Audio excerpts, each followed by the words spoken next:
Paano nga ba ginagamit ang paint finisher? Ginagamit to para sa mga newly painted shoes para maprotektahan mo yung pintura dito. So paano nga ba ito ginagamit? Tara, samahan nyo ako. Unang step, maglalagay ka muna ng konting amount sa isang lalagyan. So it comes with matte, semi-gloss, and gloss. So paano nga ba siya nilalagay?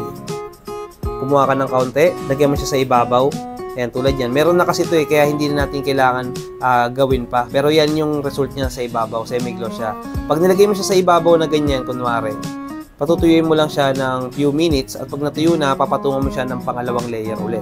So, pag natuyo na siya, ganito na itsura niya. Ayan, medyo semi-gloss siya ng kaunti. Kung gusto mo ng matte, piliin mo yung matte. At kung gusto mo ng ultra high gloss, piliin mo yung gloss na ganitong variant. So, testing natin sa wipes. Hindi siya basta-basta natanggal. At kung sakasakalin tumama siya sa mga pader o sa mga gilid-gilid, is matibay pa rin yung bagong paint na sapatos mo. If you want to learn more, follow mo lang kami.